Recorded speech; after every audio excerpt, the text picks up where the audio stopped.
properly second. Those in favor signify by saying aye. Aye. Those opposed, same sign. Motion carried.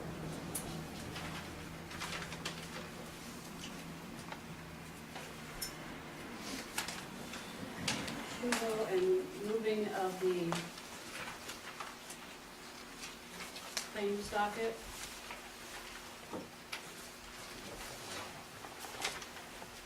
Claims docket in the amount of $111,319.01.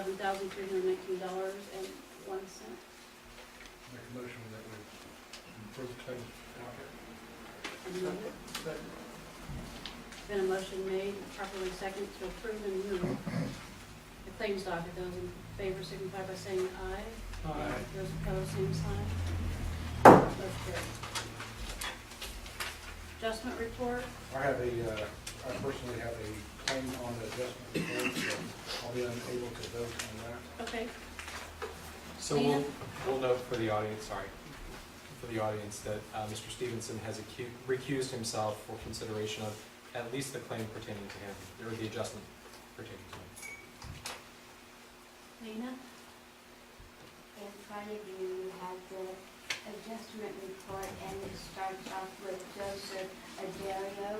I don't know if you guys were aware of, but I think it might have been explained to you last month that we had a computer failure. Our server actually sort of like crashed, which actually affected Ron's computer more than it did mine.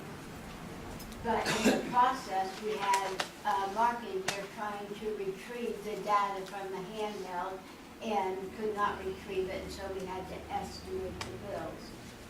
And so I think sometimes in doing this with the estimating the bills, it throws bills into people into whack that aren't supposed to get a bill. And that's Joseph Adario. That bill belonged to Amy, and always on the back of your adjustment report, you'll see where Amy was charged for that bill. And then there's another one down there, Latricia Brown. You'll see that Bob Parker's wasn't his bill, but Latricia's, it's on there. She received the bill. And then with Jane Yost, you have Jane Yost, you have Robert Yost, and Jane's daughter came in to pay Bob's bill, but she brought in Jane's bill. And so Jane's bill actually had been paid by the one on the back there, Raymond Phillips, and so that bill, as you can see, was paid. And then we had to go in and remove the money off of Jane's account and actually then apply it to Bob's bill. And anyway, we got it all straightened out finally. And so everything is kosher on that one, And then the other two you have approved, and then Mr. Stevenson's here is, remember when I think the storm knocked his trees down, and then he had to plant new trees, was it? Had a storm, knocked the top out of the tree, gigantic tree. So we removed the tree and the stump. And keep in mind, this was about 3 months ago when it was quite dry and hot. And so we did a lot of watering of the grass to get grass established before fall got here. So the overage on the water is basically just watering a quite large area. And then we have one more on there, and that's Lori Kirkhope, okay? And we went out and I sent Landy or Max out, and they did an actual reading. She did not want to accept the estimate. We did an actual reading. And when we do this, okay, she was actually, what we did was we took the bill and we charged her exactly for what she used. But by doing that, we also have to go in and then uncredit her 1,000 gallons that her overcharges was, all right? Because if we give her a credit on her money, then we cannot give her a credit on her consumption, because then that's like getting two credits. And so her actual reading on her meter was changed. So she did not get a credit of 1,000 gallons and then credit on the money. And that's what happens when we do an estimate. Whenever we have an overcharge of the gallonage, then if you just wait, because we will leave that on your bill, it would say minus 2,000 gallons, all right? And if you leave that, then eventually that meter will catch up with that, and actually in turn, you actually have been credited 2,000 gallons on your water. So, and that's how we do that. Okay, any questions? They don't pay any penalties then, do they, Lena? They don't pay penalties when they, When, you know, when you're reading on the adjustment, you know, and they use less than what was recommended, you know. no. The only time they pay penalties, John, is when they have paid late. And if they paid late and we still did an adjustment, they still pay penalties. Because what it is that we can go in there and I will, well, it would be on there, I would say, because of her, you know, because she didn't pay the bill, she wanted to wait, you know, the penalties would apply and we will remove them. But usually they pay it and then we just adjust accordingly. Is there a motion to approve? So, we're making all adjustments, but are you asking for relief on the sewer, the food and water? Yes. On my adjustment, the credit is. For the non-potable, on Yeah, this, for on the sewage only. wastewater, yes. sewer. Yeah, on wastewater only, yes, And that amount was the 24.97. yeah,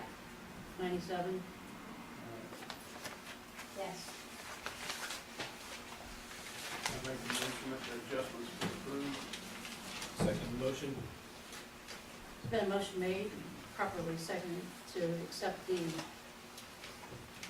adjustment report. All those in favor signify by saying aye. Those opposed, same sign. Jason, will we do this separate, we just not really adjustment, we're asking for this bundle all in there? I think you just approved the entire adjustment Okay. report, and Mr. Stevenson voted, we did not vote. Motion carried.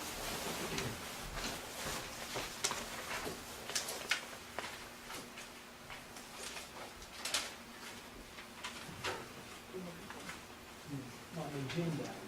Here's one.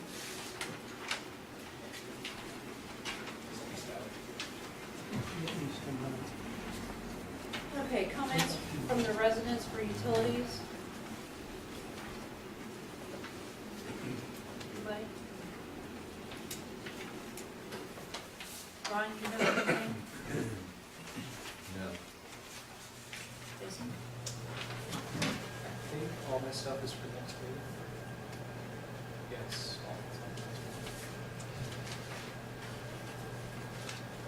A new business for the new server for the office?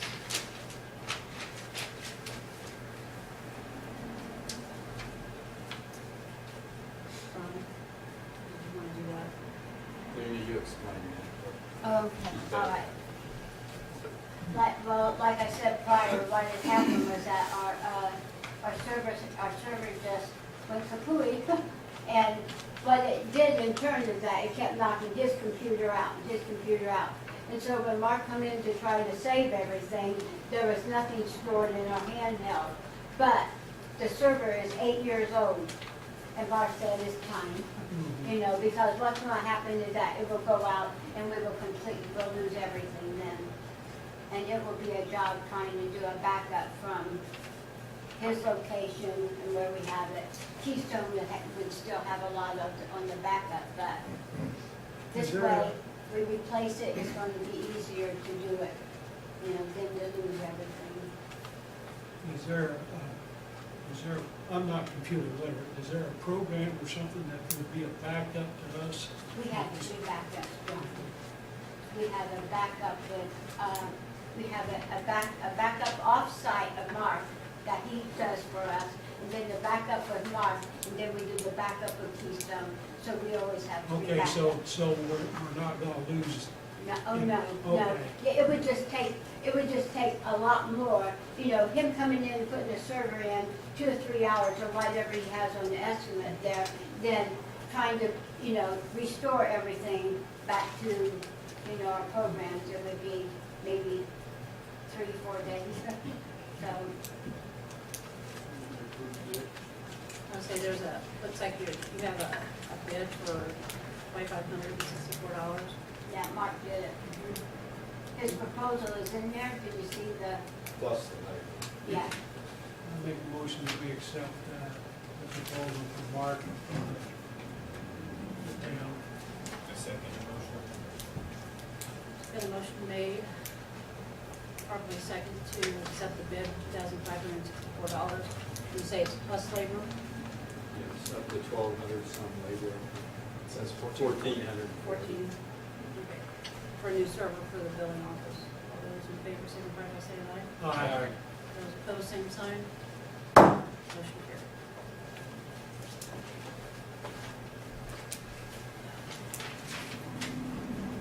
Probably, Lena, you're for the next, if you have questions about applications with the Oh. utility first. Okay, yeah, I think that what we want to do is that we want to at least start taking applications and getting them in to where we can get somebody, all of us, look over applications, get somebody hired and start training them for the office. In this way, we're not going to see a big break in the job.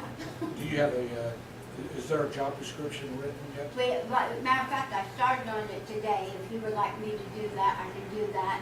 But I think even taking where we can post it, that we're taking applications for the job description, for the job, and then we can go over and hand out the job description as they, send in their resumes or, bring in their applications. I would think first we need job descriptors in some type of a salary base before we actually put the job out there. First of all, we have to actually talk to the board about if we're going to fill that position. And if we are, how many hours will that person work? I also, you don't start your elected position until January, and congratulations, by the Thank way. you. So I'm hesitant about having you working in that position before you've actually assumed that position, because if you are doing things to prepare for it, that's great. Well, that's a little too late for that. Okay. So, We want to be careful about having you working compensable hours that you should be paid for, but doing them off the clock. Once you've assumed the position as clerk treasurer, you're a salaried employee, you get paid what you get paid. But for the moment, you're still an hourly employee, and doing work like that may be compensable work, so we want to be careful about blurring the lines. Well, I think that I would probably be the person doing the training anyway. So I think that as utility clerk, then I could start training as, a new utility clerk. And I think what I'm trying to get at is keep track of your time. but yeah, now I understand what you mean. Yes, sir. Thank you. I think that I would like to be involved in the job descriptors and maybe work with Lena on sitting down and doing some type of a plan if the board so chooses to go ahead with someone. I think that's a good plan to do that. I know you've written some job descriptions up for other positions. I think the two of you can do a fine job, so I don't have a problem with that. That's just if you're asking me, that's my feeling. So Wouldn't the clerk treasurer also be involved in that? well, the job that would be held falls under the utility board. No, it doesn't. You Well- really need to check that out, Well, that's the way I've always understood it. that right? The utility clerk works under the discretion of the board with the direction of the town clerk. I thought the utility clerk also ultimately is accountable to the board, the immediate supervision is in the clerk treasurer. Right. The clerk treasurer would be the boss, if you will, for the direction of the job, Right. but the person actually works for the utility board. No, I think if you read all the statutes and everything, the utility clerk works at the discretion and only for the town clerk with the approval of the board. The board has to approve the hours and has to approve the wages. But basically, it's all up to discretion of her to actually go out and interview and pick somebody. Except in the past, we've always sort of done it as a all, it's the board and the town clerk. And that's why I like for it to remain. I would like for everybody to be involved though. Thank you for your consideration. You're welcome. I'm not gonna be here next year, but Yeah, but I this is appreciate something it. on that we have to get going, I think, before next year, and so, And Tammy Edmonds being on that too. if you- all I'm saying is, and I know that the two of you can get the job done. I have every confidence that it'll be done proper.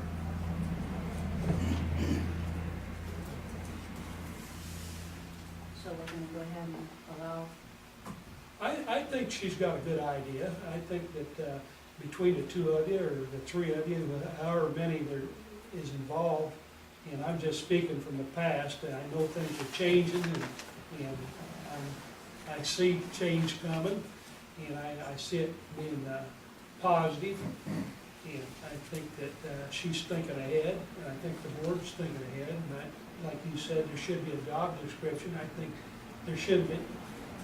Lena is imperfect, knows what it takes to do the job, so I think between whoever's making the job description up and putting the applications out, I think it'll work out. Can you hear me?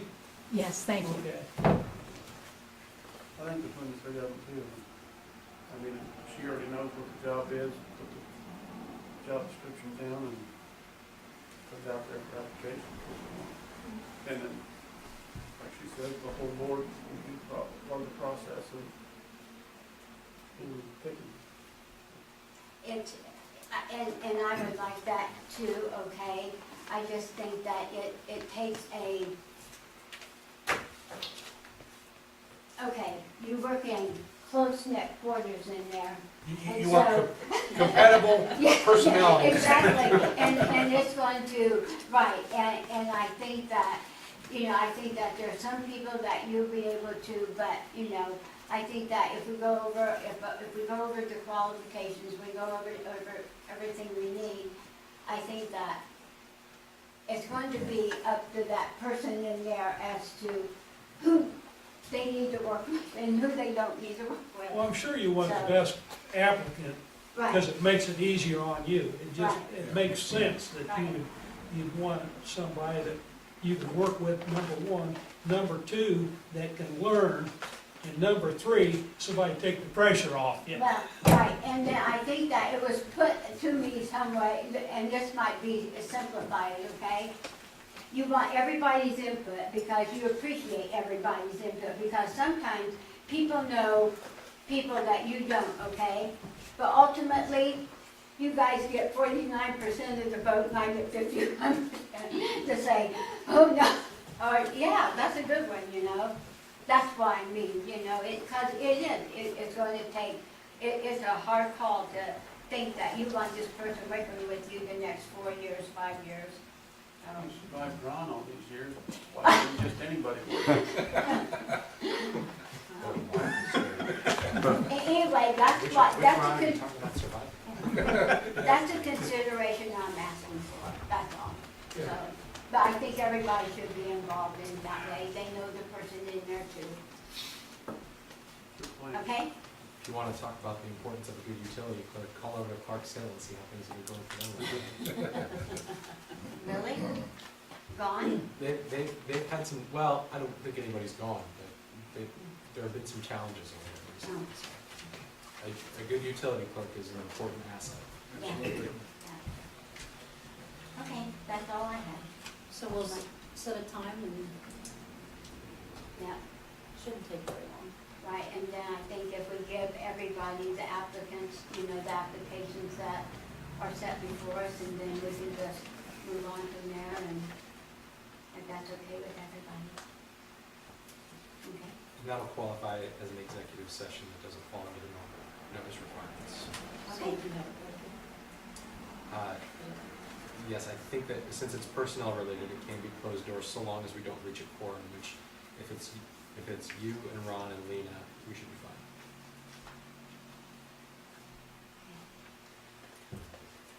when would you like this? I'll get with you. We'll figure it out. You can't give me a date or a Tomorrow. time or Can you do it Tomorrow. tomorrow? How about Saturday morning? Saturday morning, that's fine. Okay, all right, thanks. Okay, Max?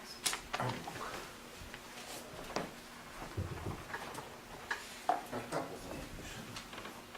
Stormwater. I think the next meeting I go to, I'm gonna take Lanny and introduce him to the city. I don't know if they're ready. You'll for him. like that. I don't know if they're ready for him. I think he's been to the city, they probably still. Yeah, I've been around the city for a while. I thought because actually, ever since I've been involved down there, they've kind of taken me under their wing and made sure that whatever had to happen, happened, and kept us out of trouble pretty They much. speak a different language, don't they?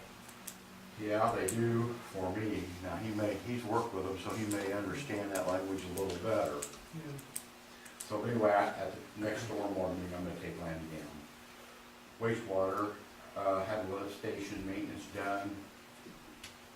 A couple weeks ago, one of the pumps at the school was not working right, so we pulled it out and put the backup pump in, and they took the other one back to the shop, so we should be getting that pretty quick. The other thing I got, water. Lanny's learning, he's pretty good at reading water meters now, I've got that mastered. But, the week of, Thanksgiving, I'm gonna take those first 3 days off from Walbury. I'm gonna take Lanny and I'm gonna show him things he hasn't seen yet around here, show him the lift stations. I'm gonna give him a list of phone numbers that I've used, and like I told Lanny, he can do whatever he wants to do with them. He can find his own people if he Turn over wants. all your secrets? I'm turning over all my secrets. One thing I have done over the years is I've flushed certain hydrants to try to keep our chlorine level up because we're way out here in no man's land. So I would like that week to take him and show him certain hydrants that I do flush. But the chlorine level a lot of times will get low out here. And Lanny said something to me, I don't know, a couple weeks ago about maybe putting a little pump on and feeding our own to keep it up, so you don't have to flush those hydrants so much. And I thought I'd talk to Lafayette and see what they thought about that, and if they don't have a problem, I'm not so sure that wouldn't be a good move to do that, and I think you could do that with one of them little. Just a little chlorine booster pump, you know, And just drip it in, and that way we stay up above that level. Like I've been flushing this hydrant out here weekly, basically, trying to keep the up where we need to be. Our bacteria samples have always been fine. We've been doing sampling all over the world.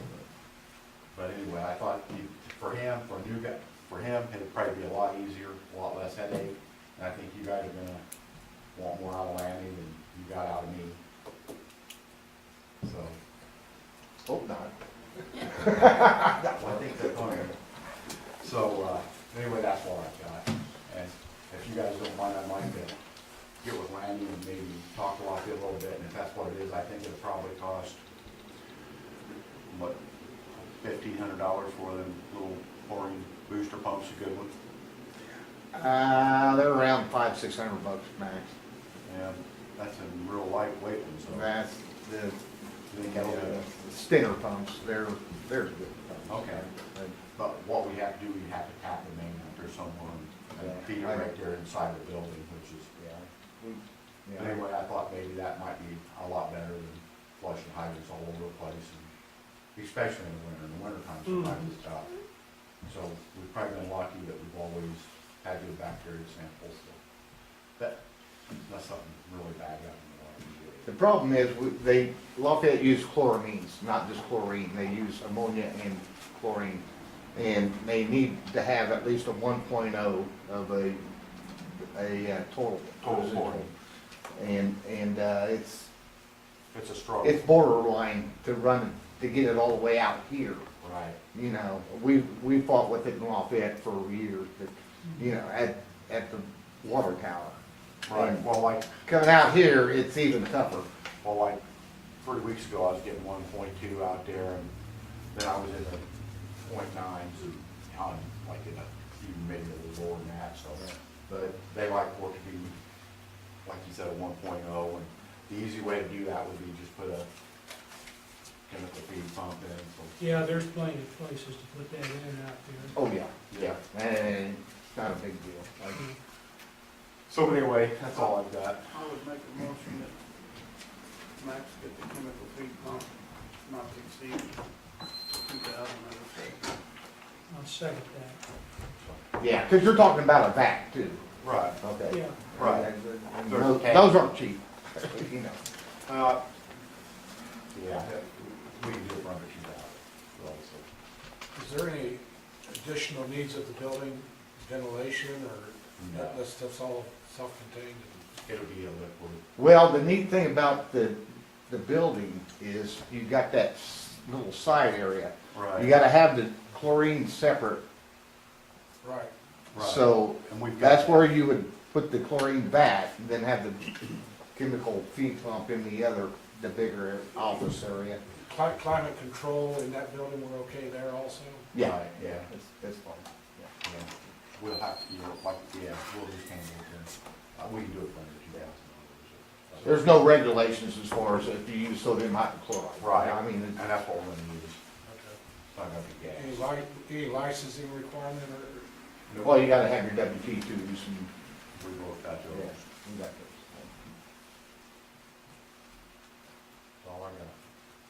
Okay, there's been a motion made, second. properly second. Go ahead and purchase a chlorine pump. All those in favor signify by saying aye. Aye. Those opposed, same sign. Motion carried. Thanks, guys. Thanks, Mike. Of course, from Make sure Council, copies Ashley, I have nothing. Mike. John. I'm fine.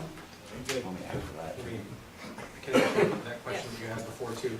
I think Ron and Lena were correct that the clerk treasurer, if a town owns a utility and the clerk treasurer is directly responsible for the billing and collection of that utility's rates and charges, the clerk treasurer shall appoint those employees who are responsible for that billing and collection, and that those employees serve at the clerk treasurer's pleasure. So, they're correct that the utility clerk position is ultimately selected by the clerk treasurer. So, Lena, you've served at the mercy of Mr. Kohler for the last few years. And that's gonna continue, so that's the state law. Make a motion to adjourn. Second.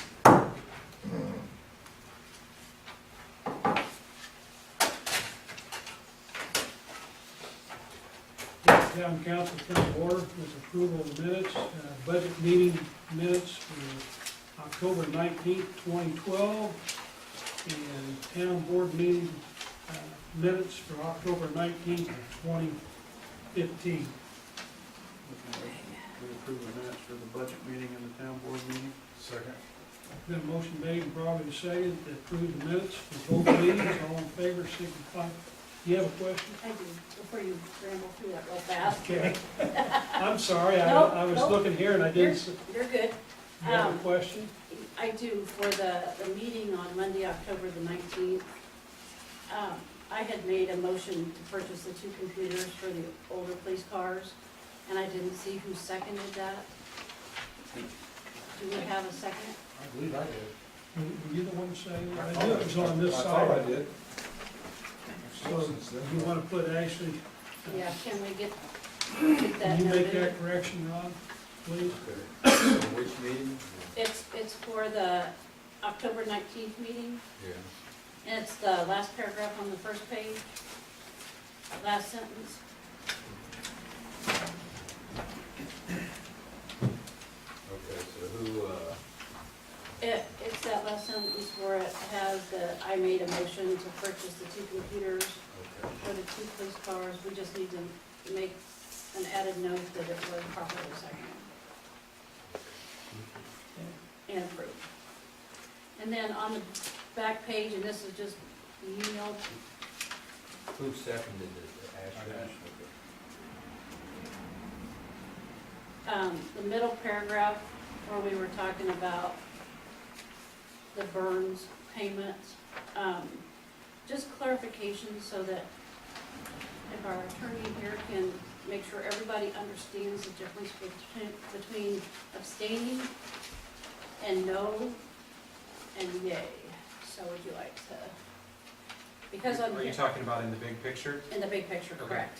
So, for the purposes of any motion or any vote on town business, a yes vote is a yes vote, a no vote is a no vote.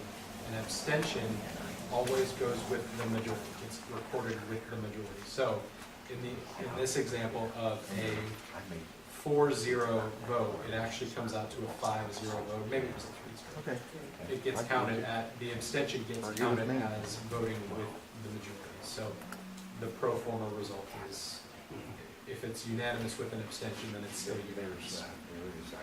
And if we can go ahead and add to that paragraph that the council members were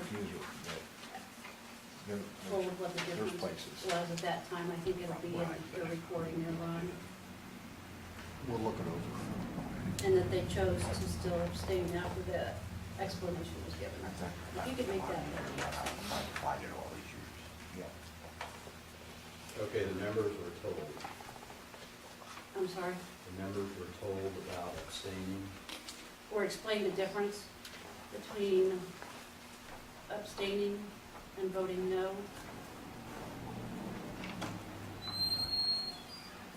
And they still chose to abstain from the vote. Sorry, Where are we procedure? Has there been a motion to approve the minutes? yeah, So there was a motion and a second, and Yes. so Tammy's, She, her she has a discussion. question.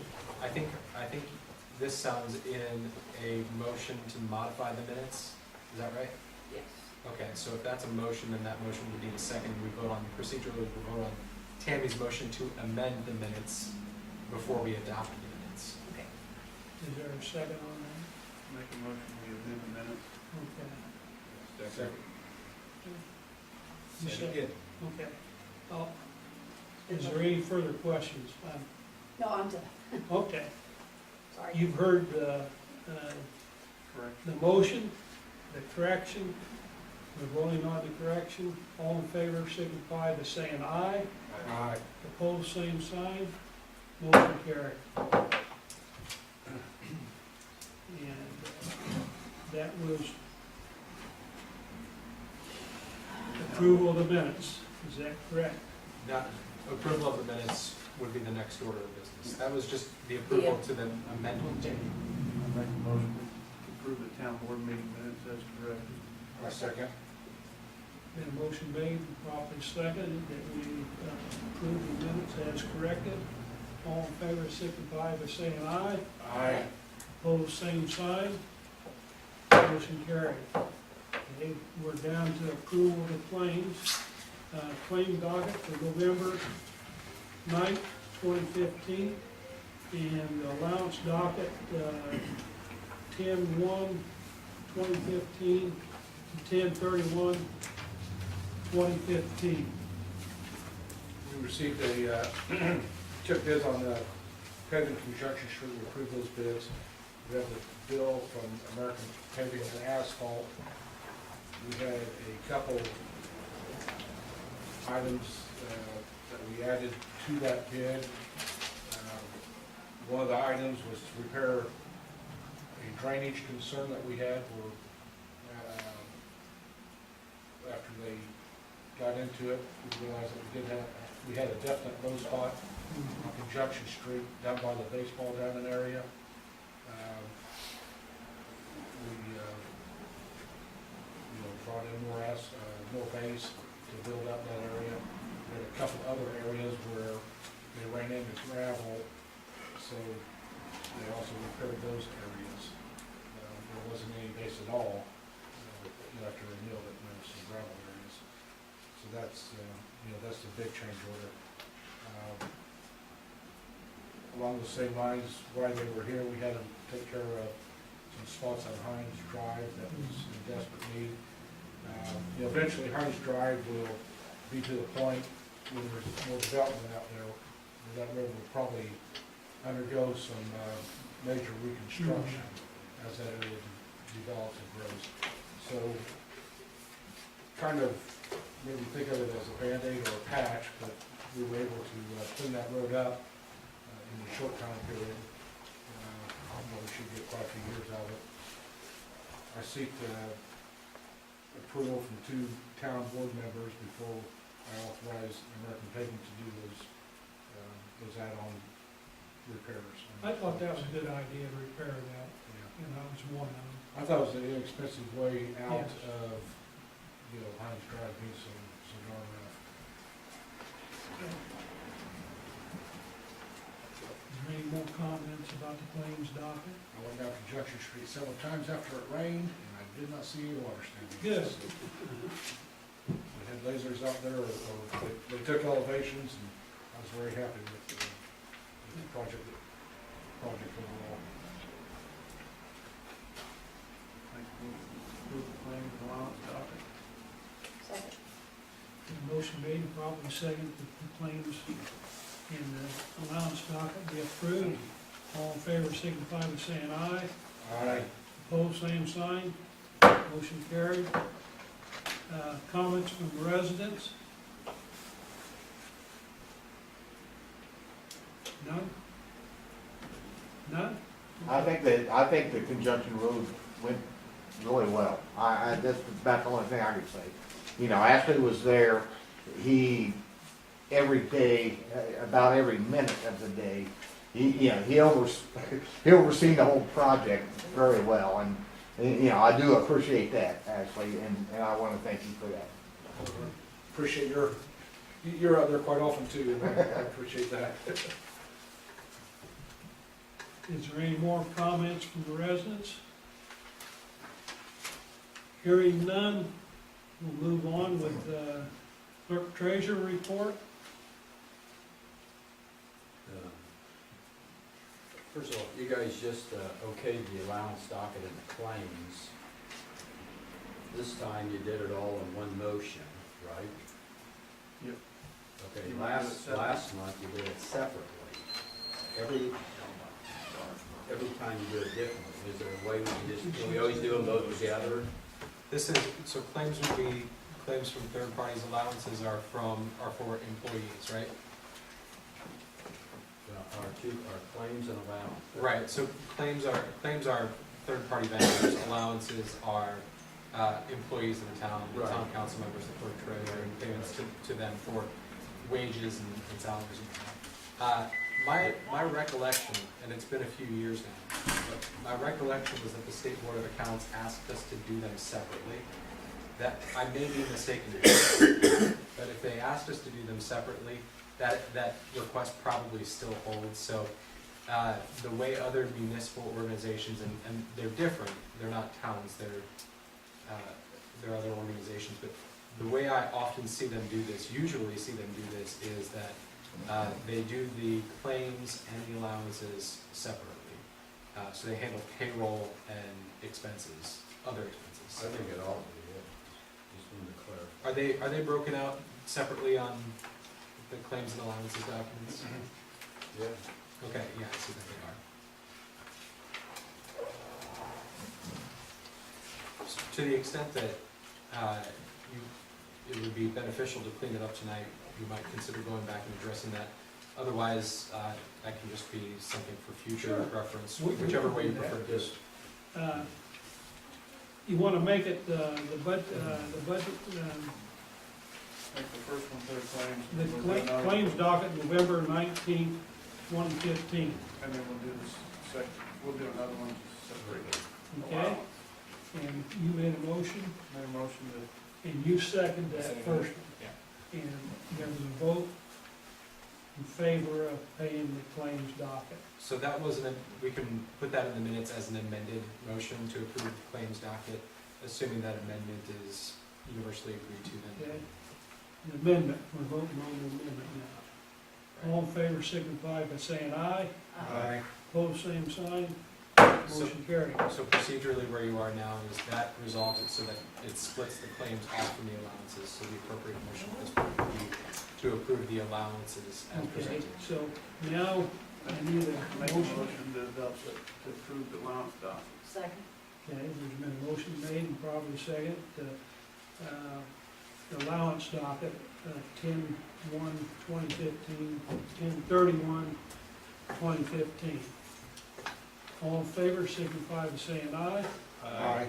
Opposed, same sign. Motion carried. Now that cleans that up, right? It's clean. Okay. And we're still with you, Ron. Yeah, I don't have anything else. Okay, I appreciate you pointing that out. Maybe you can get me changed before I leave. You got one more shot. Yeah, you got one more shot. Jason, you've got a presentation of ordinance. Yes, I have a couple of things. We can figure this out afterward if we need to, but Ron, do you have in the office somewhere, I think Joe had, from area plan, they had drawn up an annexation map that showed zones that were eligible for and not eligible for annexation. I called it the donut map because there's kind of a buffer zone in between. Neither city can do anything, and neither the city nor the town can do anything. Do you guys have that sort of map? Alright. We may need to go back and get that from area planning. And Joe asked me to ask about that. One of the things that I wanted to mention is that the Indiana Association of Cities and Towns regularly, and usually this time of year or very early next year, puts on schools for newly elected officials. These may be beneficial to folks who are taking new offices, like Lena, you may want to take the clerk treasurer school. I think, Ron, did you do that school with IACT? No. I can't tell you whether it's extremely beneficial or a waste of time, but Joe and I both agreed that it would be good for the town board to at least know that that exists. The same is also true for town council members or city council members. They have these educational sessions that they hold, not unlike the Marshall's continuing education requirements, that may be useful for newly elected officials, newly re-elected officials, or anybody who feels like they might benefit from some information from experts on how to participate in local government. So if anybody's interested in those, our recommendation was that the town make that available for elected officials who would be inclined to go to them. And Joe and I can put you in touch with the right people for that. Jason, Mayor, that it is State Board of Accounts approved. Matter of fact, it's all been brought, it's all been brought before them, and so when the State Board of Accounts approves them, then we can go, and then the town board knows that it's acceptable for us to attend these meetings, and you pay for it, yeah. Sure. It's very good, So, but there is a cost to the town associated with it, right? yes, Okay. yeah. So we might consider that as we budget, and if it's the type of thing, it'll require budgetary approval by the board. So I wanted to put that out there for you so that we don't miss those, should they be coming up in the very near future. I would like more information on it, if you have it available. I will see what I can get you in the next couple of days here. In fact, once my turn is up here, maybe I'll do it on my phone to see what I can find from IACT. So those are going to be available. Last month I brought to you a proposed subdivision plat from Mr. Connors. Joe and I agreed that it may be helpful to have a work session or just an open session for discussing that potential subdivision so that members of the town can get with the town board to discuss matters in favor of or against that potential subdivision. You may remember subdivisions you don't really get a choice of yes or no. You don't get to vote yes or no. If it complies with the technical requirements, they get it. But this is an opportunity for the town to have input on some things that are happening potentially south of town. So it may be prudent to have a work session to address that. And then finally, Ron, did you circulate for the board the ordinance from the area plan 2015-8, I think it was? Yes. Okay. Let In me your ask packet, you something about that Yes. subdivision real quick. Yeah. First, your law firm is not representing them or doing work for Connors in any way, are they? if we are, then I don't know. I don't. Just wondered. No, that's incorrect. We have done something related to that.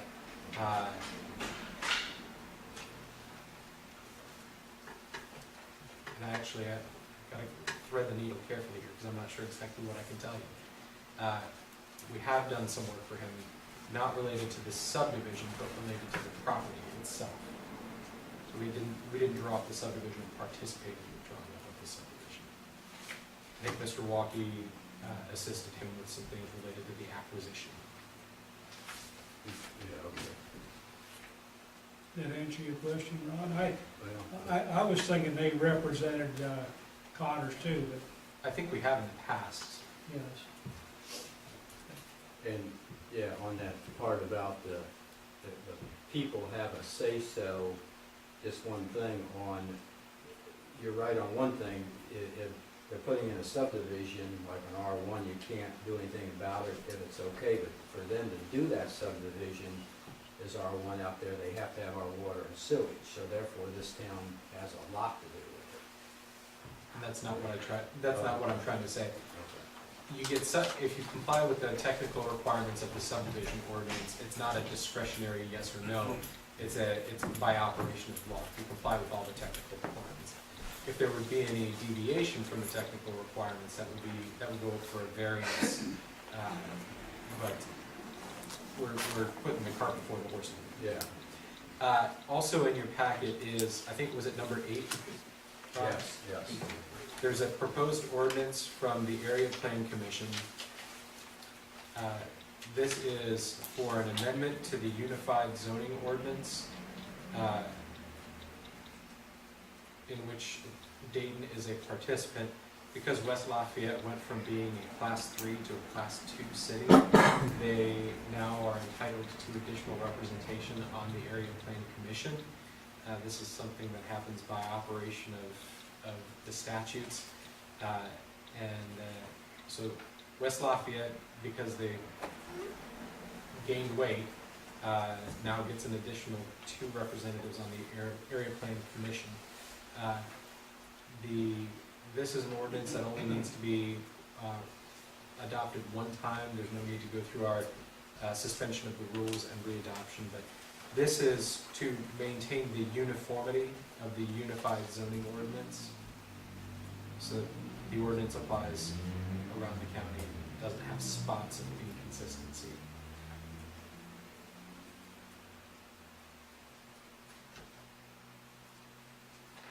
And our recommendation is that the board adopt the ordinance. What's this ordinance number? 2015-8?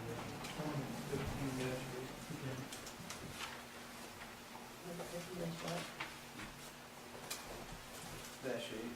motion? It's- I know there's what, 15 people working on their plan now? We got one, Battleground's got one, This would increase it to 17. Lafayette's got how many in there? Clarksville got one, Two from Lafayette City. Lafayette, and West Lafayette. Shaven's not represented around here. I think it may, Yes. I think Shadeland may be represented, but I don't think their representative has attended a meeting in several years. You may be right. It's been a long while, I haven't seen anybody from Shaven Yeah. there. I don't know whether, remember anyway, we got this ordinance in Make front a of us. motion, we adopt ordinance 2015-8. A second. There's been a motion made and probably seconded that we adopt ordinance 2015-8. Did you say on two readings? This is an ordinance that only requires one reading. Okay, okay. Been a motion made, properly seconded, that we adopt ordinance 2015-8. All in favor, signify by saying aye. Aye. Opposed, same sign. Motion carried. I think that is it for me.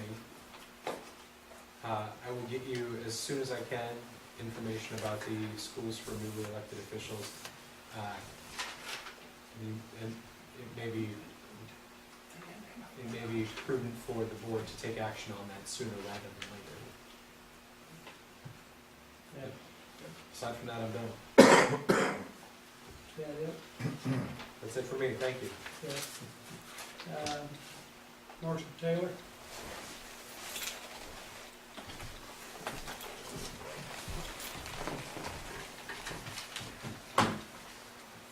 You all received copies of the criminal activity for the last month of October. Any questions about the criminal activity?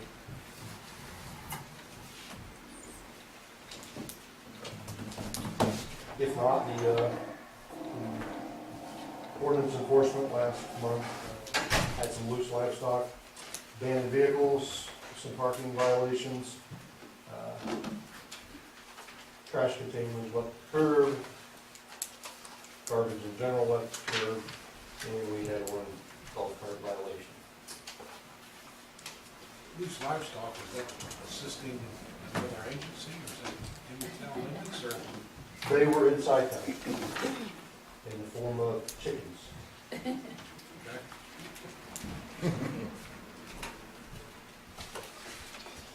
It's actually county ordinance that addresses that. We have chickens in Dayton. You're not allowed. More than what you think. I believe you're not allowed to have chickens in the town. You have pets. And that's a zoning ordinance.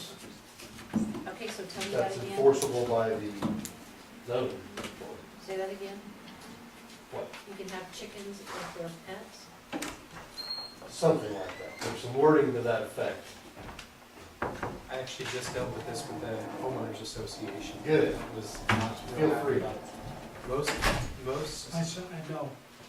Most homeowners associations, and for that matter, towns and counties, have written their statutes and restrictions ambiguously enough that if you call your chicken a pet and you keep it, inside and you diaper it and it's part of the family, then it qualifies as a pet.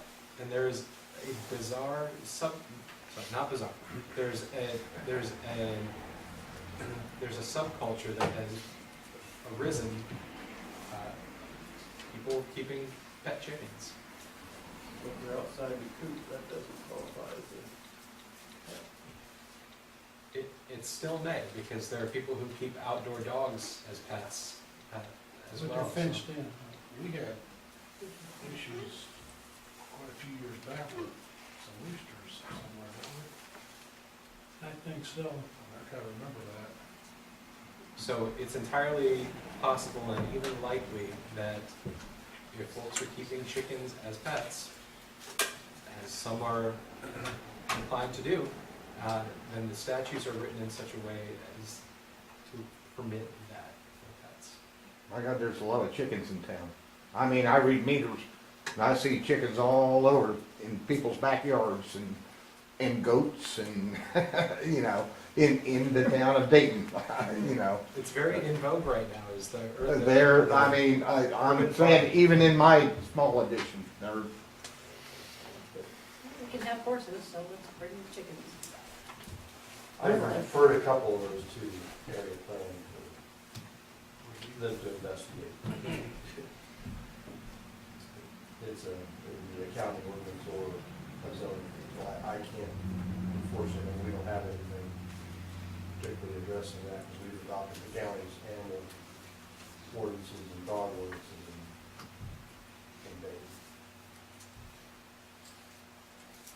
Sheriff's Department took 14 calls last month, that's double what they took the previous month.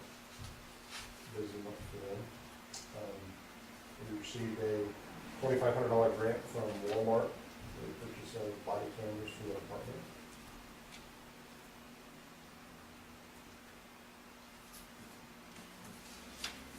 We would like to request, we had to replace our toilet department last month, Lanny did, it bad.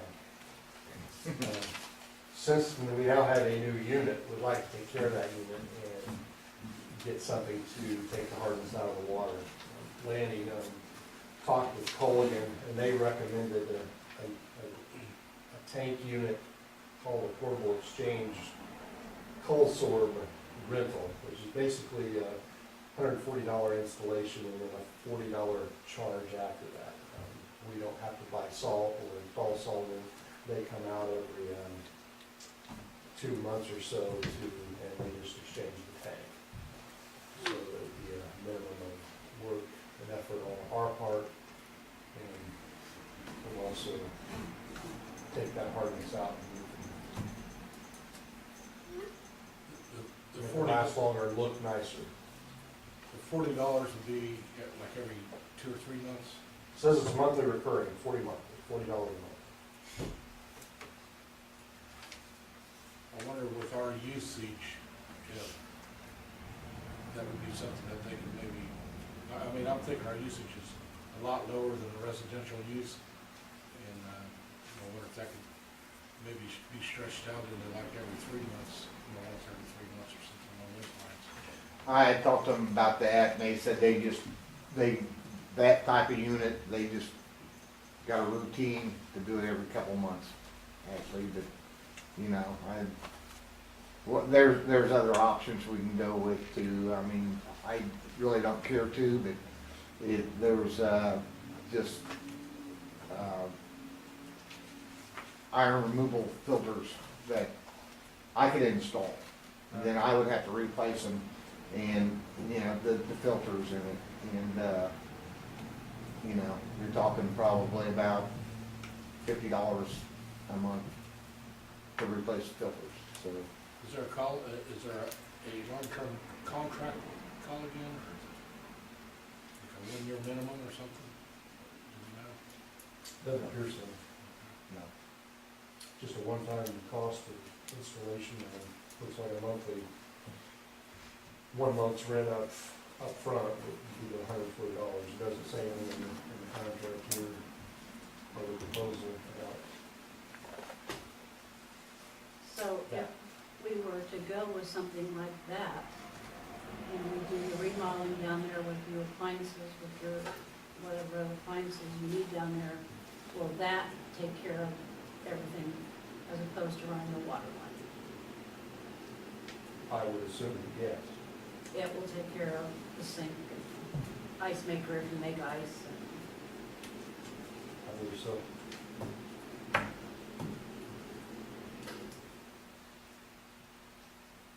So the bottom line is, it's a town building and there's no water line out there. I think a system, some type of system is needed, Oh, yeah. Versus the cost of running water down there. I think, putting a system in is much cheaper than getting water lines down there. I'm not a big fan of signing up for $40 a month recurring fee.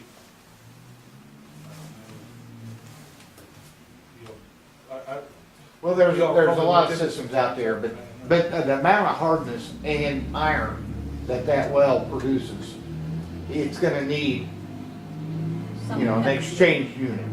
Otherwise, you're gonna be, reverse osmosis, or just a regular softener will not take care of the problem. Let me ask you this, if we have, in your opinions, right now, we're currently paying for bottled water essentially, correct? Yes. So logically, I would think if we have this system, then we no longer need the bottled water, or is that not correct? I would agree with that. I want to keep the bottled water. I don't want to drink any of that well water. Might give you a nice tan. What's already in the line? Okay. The toilet's already staying down The there. new The one? new ones. But in a remodel situation, maybe do reverse osmosis or something like that. Repair all the We're not replacing anything else, is what my plan is now. Right, okay. Just thought. That's gross.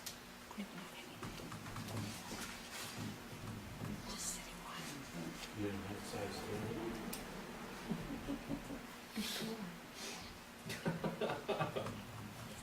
Make sure that makes it into the It's minutes. cheaper than $76,000 to run a water line down there. Yeah, I would recommend that at least for, you know, at least try it out and see how it lasts. And, you know, like I say, we don't have a commitment, you know, let it go for a year, half a year, see how it There's no goes. commitment. It takes care of the problem until there's a better way to get the water line to. Or a cheaper softening conditioning system. I like the picture. These guys have. If you want us to research other proposals, we can. He talked to Colgan, and that's what he recommended. The water was tested out. They're the water experts, so. Right, it was, the iron level was through the roof, you know, and I don't have a problem with $40 a month, if that takes care of it. Make a motion to put the system in there. Second. Got a motion properly made and seconded that we install the system that we've been talking about. Is there any questions? I know there's, Well, no, that's, and maybe if it comes to where we add a new sink or whatever, if something has to be changed, they're always open to that, correct? yeah. So, Always did. okay, all in favor, signify by saying aye. Aye. Both same sign, motion carried. Next, you should all have a list of, piece of paper titled property disposal list. This is a list of old items that has been in storage for years and years, that no longer work, or trash, or garbage. I'd like the council to consider this list as a whole to allow me to dispose of it in the manner that I've suggested. The electronics, which is items 1 through 8, be electronically recycled. Items 9 through 13 are t-shirts and some pants and some boots and gloves that are in fairly decent shape, but nobody is gonna wear here, so I'd like to donate those to Goodwill or some other similar organization. And then items 14 through 18 are old uniform shirts and Kevlar vests that have been water damaged, moldy, when the basement flooded, some of those got water damaged and sat in that for a long time and can't be cleaned, nobody's gonna wear. Some of them are just wore out, they're just old that were turned in. So I'd like to cut the patches off those and destroy them, those items. So if the board is inclined to follow the marshal's recommendation, what you do is declare that the property is surplus property, that it's valueless, and direct its disposition. And it can be thrown it away, but you need to declare that it's surplus and that it has no value. Is that done in the form of motion or another way? The motion, if you were inclined to present it, could be in the form of a motion to declare the property listed in the marshal's exhibit, to declare that surplus property and valueless and move that it be disposed of. I'm inclined to go with that type of a motion. And I've got a motion made, is there a second? the motion. I got stuff that needs to get rid of too. I mean, if I need to add that in there right now or not? Why don't you wait on this next meeting? Yeah. You need to prepare a fairly detailed exhibit. Well, it's not that much, a couple toilets and an old vanity, I mean. Like, it's got a big list. I'll have to make up a list on it. Okay. Maybe next meeting. And there's been a motion made, probably say that we dispose of the property as designed.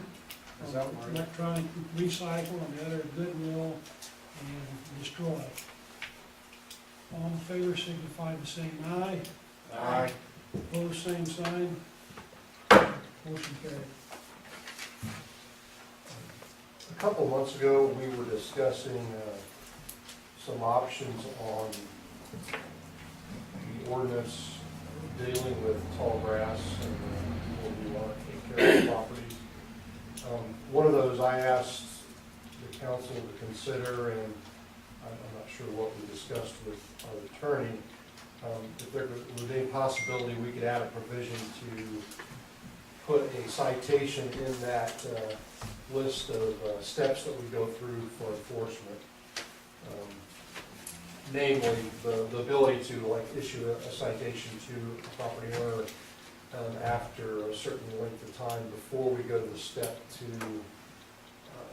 have them get a certified letter and or take a lien out on their property. If it's the council's pleasure, I'm happy to prepare a modified ordinance however you see fit. I think there should be a modification made, because there is Kind of an either or right it now. seems like there are quite a few weeks and a lot of hoops to go through, where if the citation could be presented to a homeowner before we went through that, that would really speed up things. Do they still get some sort of a warning before Yes. the offer? Yeah, probably multiple. I generally bend over backwards to try to get compliance without issuing any form of fine. Yeah, I said, you know, like once somebody say, oh, we had no idea he was gonna take it for a yard. A lot of times I'll even print the ordinance off, give them a hang tag and say, I'd be all right. You got with Marshall, figured out the best way to do it. So if you want to give us an idea of what it is that you're looking for in an ordinance, you can put it into statutory language and then we can pass it along for the board's consideration. You're looking for, instead of the rigmarole of the warning and then you get a letter and then Just you get another an step. opportunity to be heard. have another step we could take before we do that lien process. When you say a citation, do you mean a fine or do you mean like a record warning? No, I'm talking about a fine. Okay.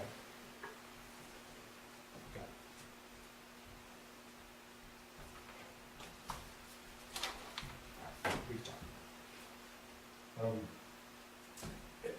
Last fall, I inquired about this with a couple of council members, and it comes up every fall, and it's the leaves. From what I can determine, we don't really have anything specifically addressing what we can and can't do with leaves and yard debris in Dayton. And there's even some mixed, I think, beliefs on what can be done in regards to what the county allows and what we allow, and we've been kind of discussing this in the office this week. I think Lena's putting something out with the utility bill saying that the garbage company will pick up leaves that are placed in a proper container or a yard waste bag.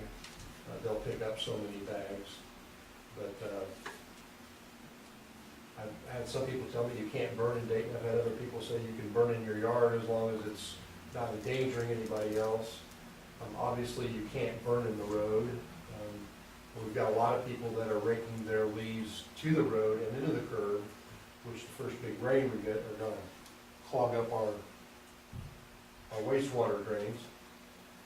So a lot of people are confused on exactly what they can and can't do in Dayton in regards to the leaves. And be nice if we had something finite to advertise.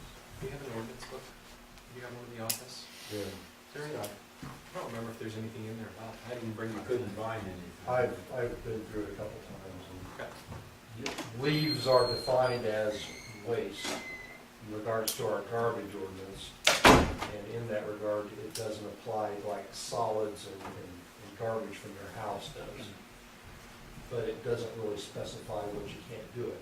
It specifies how you can transport it, has to be covered, and if it's in your yard, it has to be covered, so as not to blow out everywhere, but we don't really discuss what to do with it. I think the only ordinance I remember is you can't burn trash since we had trash pickup.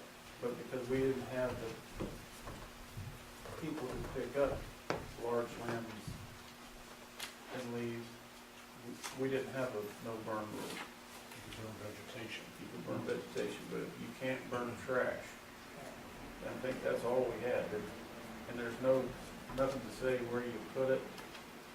Well, and I think last year we also talked about the fact that since we don't operate anything, that people were allowed to burn in their yards, not on the street. And responsibly. And we do have pickup for leaves, but it's not like they got, like Lafayette, they drive around with trucks and stuff right off the curb. It's not convenient, so people don't stuff a whole yard in bags to get it picked up. And then they only take some in back. We've always burned them in Dayton. So I don't know if we need to look into a contractor that comes around twice a year and Sucks them off the street. Maybe we wouldn't buy it, so. you wanna do that, Lane? Buy a leaf sucker and go around doing that? Yeah, add that on my list.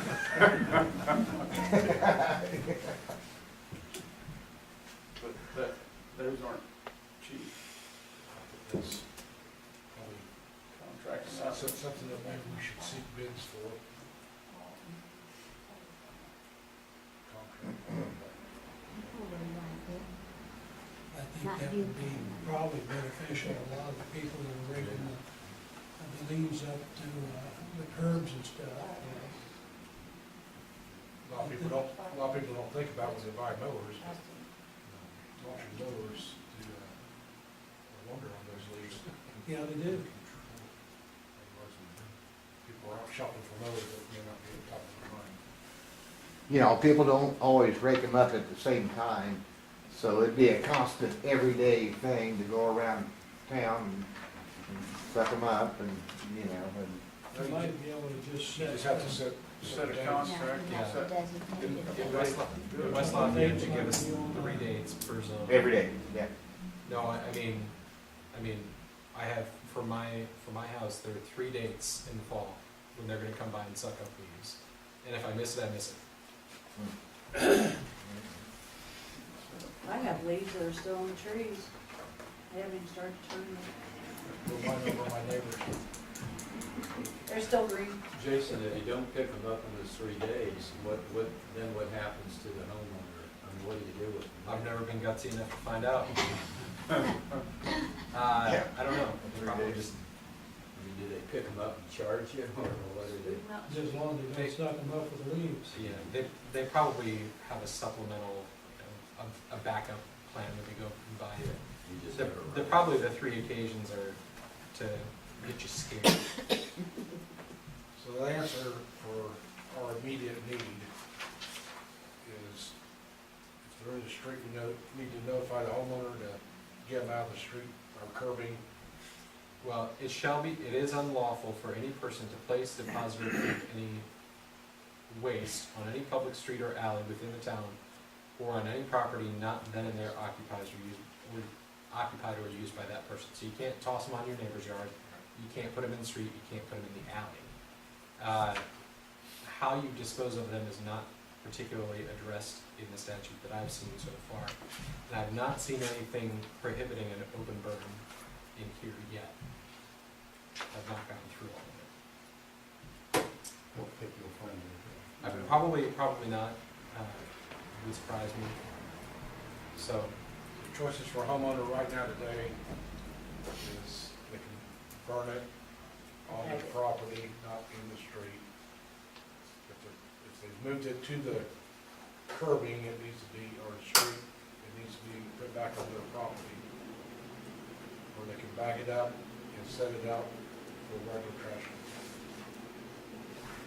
right now, I think as it sits, you can do anything that you want with it, except for putting it on somebody else's property, on the street, on you. So you can just let it lay and kill your grass too, if you want. Ah, It's in our contract, they pick up 10 bags outside the container. That's Oh, every week until leaf pickup is over. That, Okay. Is that determined by them? So do we have dates? no, once the leaves start falling, Beth has always been to where they will do it up until the snow flies. Did you put that in the billing? Good job. Thank you. Yeah. Did you talk to Dave about putting it on the website? Yeah. We also, in case anyone wants to know, we have it where some people will come bring pickup loads over to we have a big pile, compost pile they could just push off and put that on Facebook, so they have pickup, so welcome to just plain ladies. And then we have a limb stick pile that they can push off all the limbs and sticks. No mattresses, any of that stuff. No, we just turn the leaves. Okay. So are we happy to leave it with the status quo, or do we want to research further? Do we want to? I think we just leave it. I think the options are all there. If we can get 10 bags, and they get them up off the street. I think maybe before next fall gets here, maybe take a look at what it would cost to have And one of those big Yeah, a vacuum vacuum things down a here. deal where people just take it out to the curbside. Mm. Look at the cost anyway. Well, it'd be nice doing something for the residents. Yeah, I had Clean Street come by a couple times a year, do the curbing. I could ask them what, if they do that type of. Well, I know there's some landscaping companies that have those vacs. I've seen them run around town. So they might provide that service. I'll meet with them. And I mean, I think for this year, we're pretty much too late. Right. That's all I have. okay, thank you. You might wanna, I don't know if everybody knows, but, can't think of the word, Walmart receiving money for, The body camera? I brought Yeah, that. he mentioned it. He mentioned it. That's good. That's good. Thank you. good job on that. Yeah. I skipped, one of the things here that's been pointed out that it was hidden in amongst your little agenda there on the ordinances and stuff. The salary ordinance, 2016 discussion.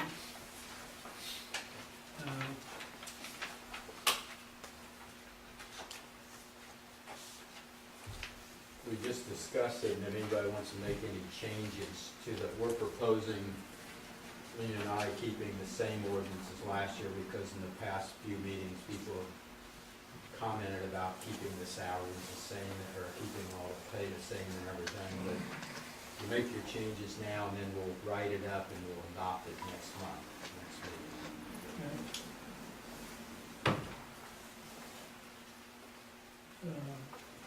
Any further discussion? Now's the time. I think at one time, wasn't there a mention of doing a 3% across the board? What happened Yeah, with that? we talked about 3 or 4% for our budget, but not for, I think, when I listened to those tapes, everybody said just keep it the same. Nobody, just keep it the same for everybody, On the right? employees, and everything, but on all the other thing you were talking about, the budget, which we've already done.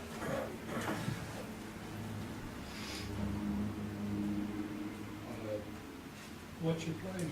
we'll have a vacancy for treasurer, and be going through that hiring process. For utility clerk. Or, I'm sorry, Yeah, we got it. utility clerk. Boy, you got, you I got didn't even typed get like sworn that. in, and you're already gone.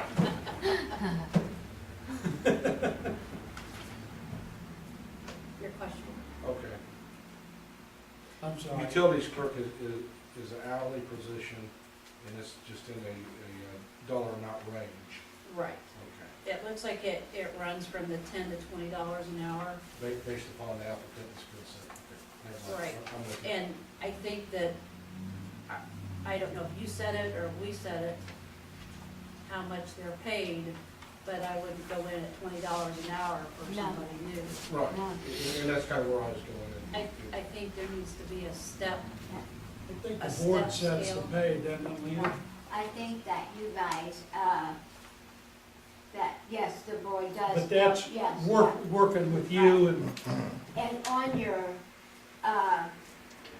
ordinance, when you speak of that, Tammy, what you're talking about is a 4.22% increase we had in our budget, but that was to cover existing salaries that we have right now. Okay. And so, actually, we put in front of you, did you get all these, and it shows, did you Yeah, pass here. them out wrong? Lena And the only- made these up, just Yeah. pass them down. And the only person that probably is because Tammy, at your presentation, was Landy. And what you're seeing there is all the highlighted areas, okay? And them are the areas that comes from budgeted taxpayers' dollars. So when we do the budget, and it was set at what it is now, okay, and that 4.22% was actually for the existing salaries that we have now. So there's not really any room for anything on that, okay?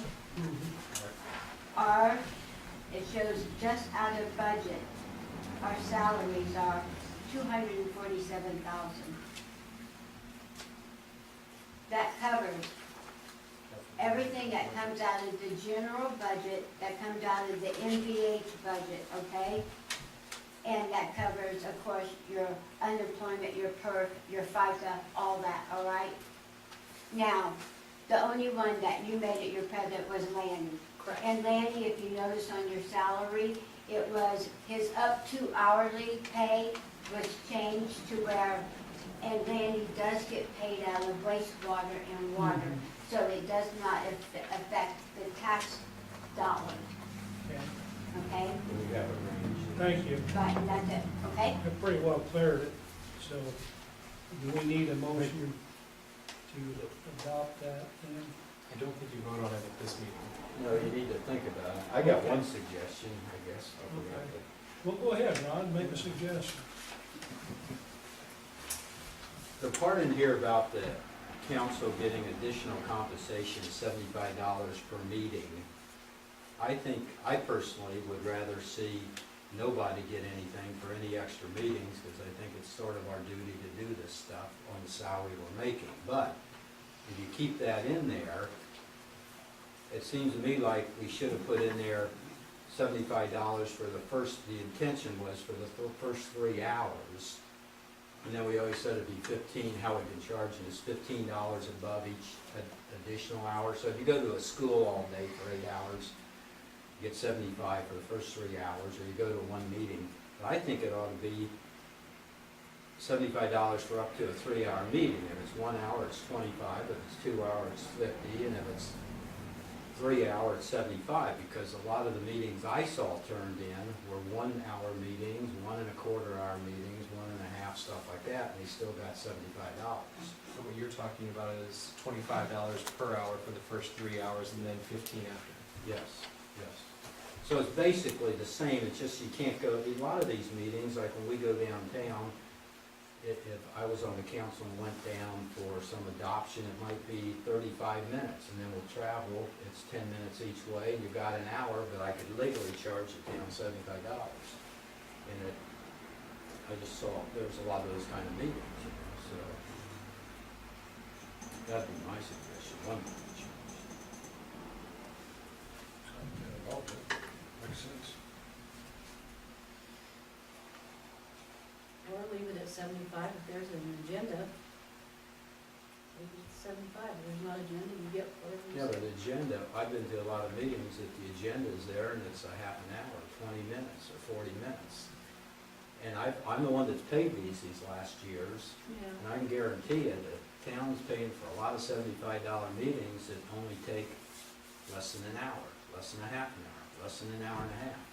Sometimes the meetings though go longer than that if you figure in your travel time and your travel time back.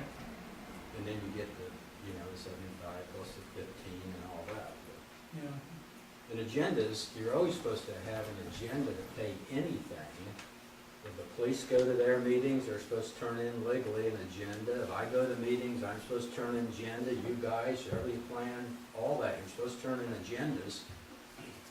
We never seem to get the agendas, so I think the next town clerk, the great lady out there, ought to start asking for agendas next year. Because legally, you're supposed to get agendas, have agendas attached with these claim forms.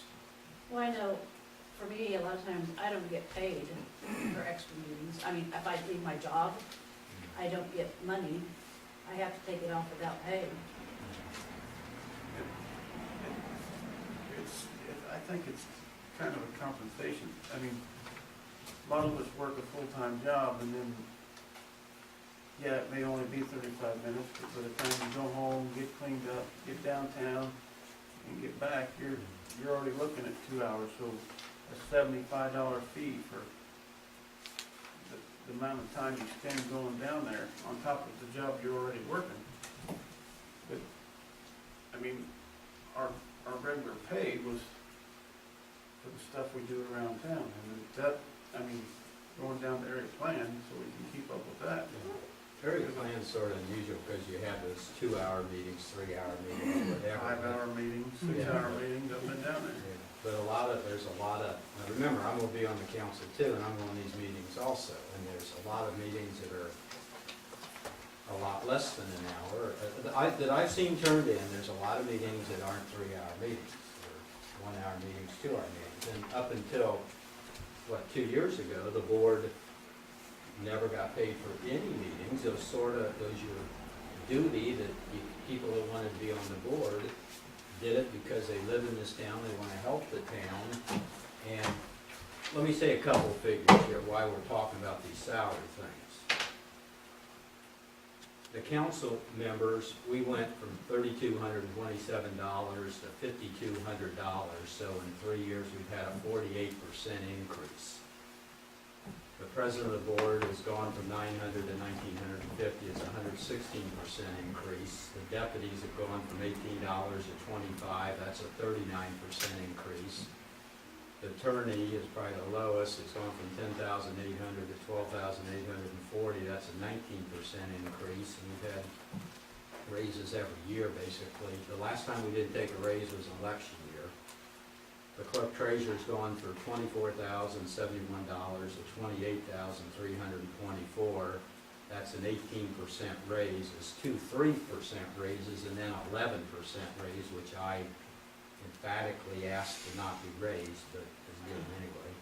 The marshal went from there's a 44% raise from $42,000 to $57,000. So the board members, and if you look at the towns around, all the towns our size around are making about $1,900 to $3,600. We're making $5,200 to start with.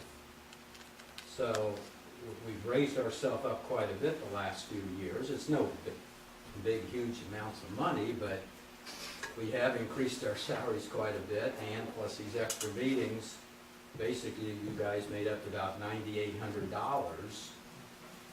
on pay last year with the extra meetings. So it really adds up, and Kevin Underwood's down there talking to us, if you guys go to budget meetings and say, well, you guys salaries are going up, and do we really have that much crime, do we have this, do we have that? He just made mention of it this first time in a while, but we're paying quite a bit of monies out, so.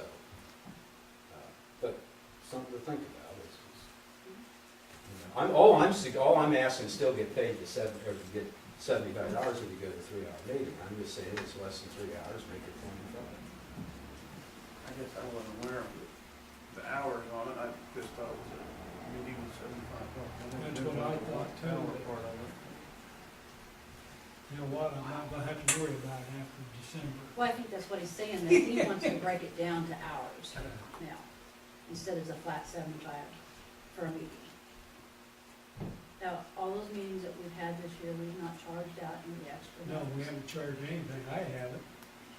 I know that you and I spent a lot of time down there at, downtown, I don't Yes, think we yes. turned in any time for that, I don't. I think when I did the extra stuff for the job descriptors, I Yeah. just did it hourly, I did not do meetings. So, That's something to think about. yeah, That that's was- something to think about. The hours I spent outside of this office. I have been on the area plan, and the meeting's at 4 o'clock. For me to go to that, I usually, about 3 o'clock, I come in, clean up, change my clothes, go down there. You fight the traffic down there between 3 and 4. It takes me about a half hour to 45 minutes to go down there and come back, so it's a good hour and some trip for me. Sometimes, Ron, you're right, it maybe an hour, 2 hours, sometimes it's longer. But, it's kind of a inconvenience sometimes to get down there at 3, and then they move the other meeting at 6. That throws everything off there too, so, but, I think that's something that you people can look into next year. I think that the guy that is appointed to the area plan, maybe that's up to him. But there has been meetings that I've gone to this year. This is the first year that I've been president for 20-some years. And I wouldn't know about how much money it is. When I first started on the board, it was $30 a month. And we met at the fire station over here, then we moved over here. So, you know, I know it's gone up, wages have gone up. I know minimum wage, they're talking about restaurant people getting $15 an hour. I started out as a steam fitter apprentice at $2.12.5 an hour. So that just tells us that everything's going up, the money and stuff's going up. So, you know, the wages and what is happening. So that's something that the next board can look into. No. Okay. Is there any other discussion on salary ordinance? Not, Just so I can clarify it, Laney will get his increase for his job, new job description, right? You have to make it. Yeah, you gotta make. Okay, But I think what we're trying to do here is that we were trying to get you guys to propose something so we can have it all typed up for you by next meeting, and then you just adopt it and okay it. okay. That's Okay. what. we Thank you were- very much. that's what- Yeah. you've done a good job on that one. Oh, thank you, sir. I'd like to make a motion that we go ahead with Laney's 3% increase, and that's because of his job descriptor has changed. And the position that he now works in, so I'm not sure what your 3% is, I didn't look, sorry. I second the motion. Okay. There's been a motion made, probably second, to go ahead with Laney's 3% increase. All in favor, signify by saying aye. Aye. Opposed, same sign. Motion carried.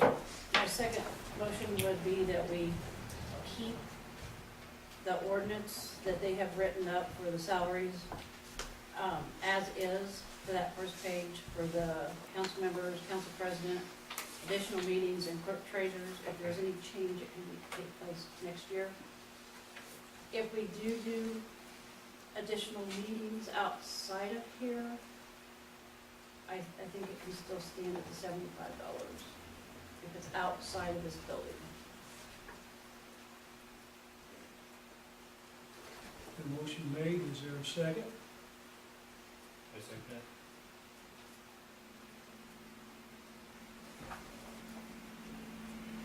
Do you understand? Okay. He seconded. Okay. Been a motion, I'm sorry, I was looking at one.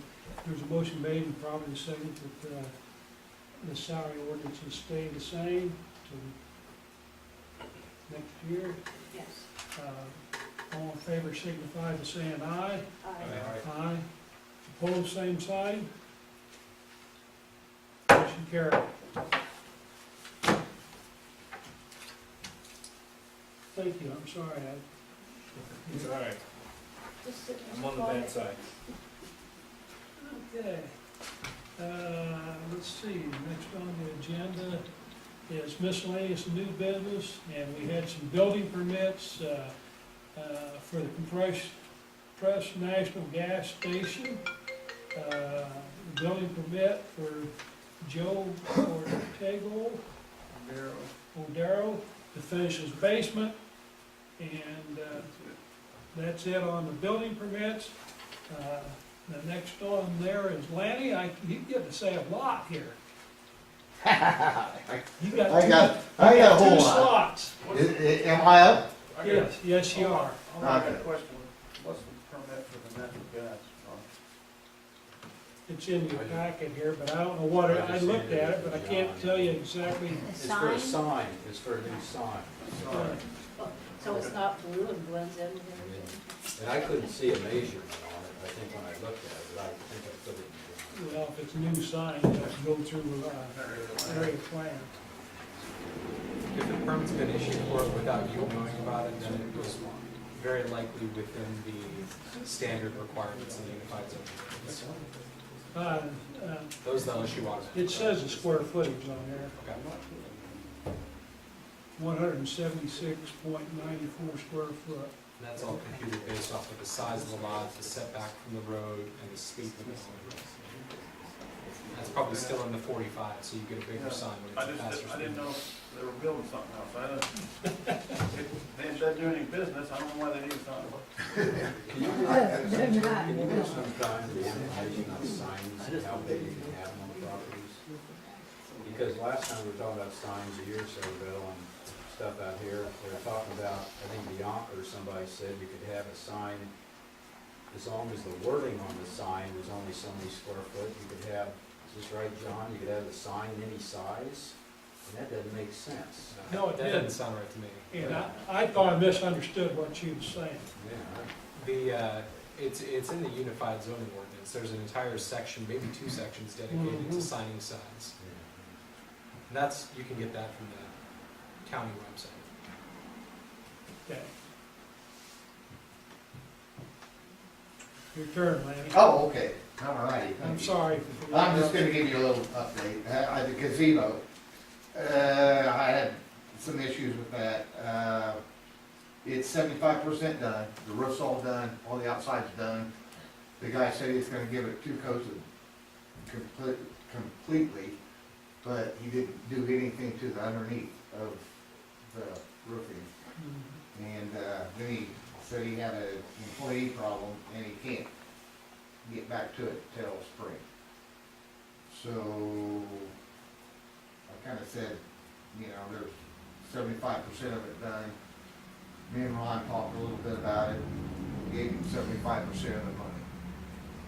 He said he's gonna be back in the spring to do the rest. So that's where we're at with that. The hoist for the salt spreader is modified, so it can be utilized for the salt spreader, be lifted on the truck. I got the 4-inch piping for the police station, the leak, that was replaced, and it's repaired. I made a mistake last meeting on the tree for Prairie Lane. I said I think the cost was around $400. It wasn't, it was $675 from Dayton. And he's still the cheapest one. Yes, But- But I misquoted on that. I had so many quotes coming It in. happened.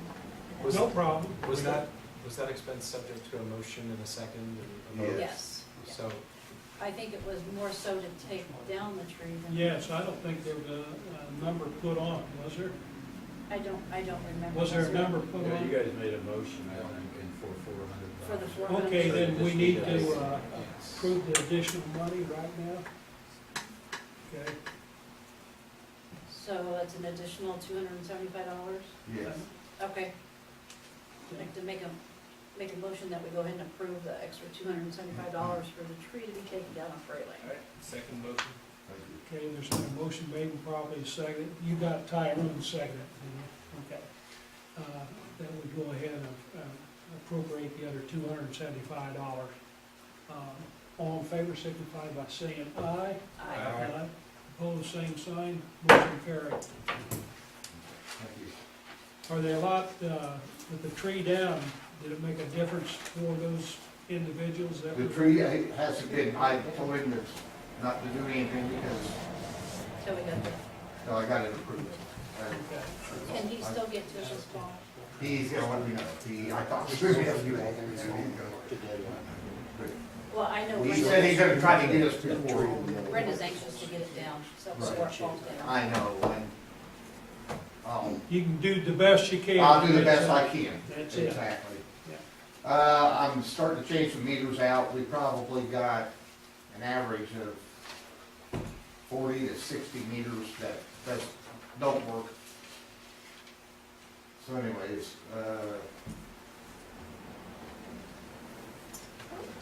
changing them with the same census meters, newer ones, which are $150. I'm gonna address this at a later date, but anyways, it's meters that we already have, max purpose.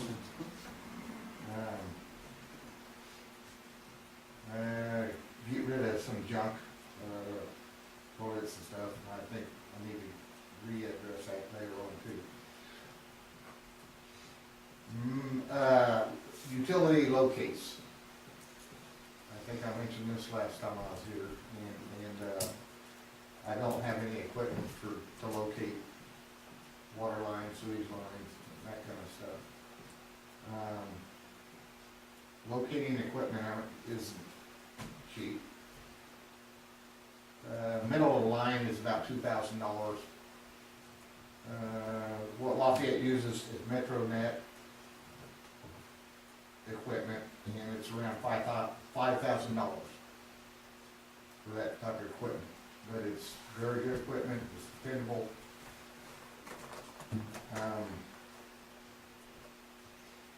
So why would you have to have that?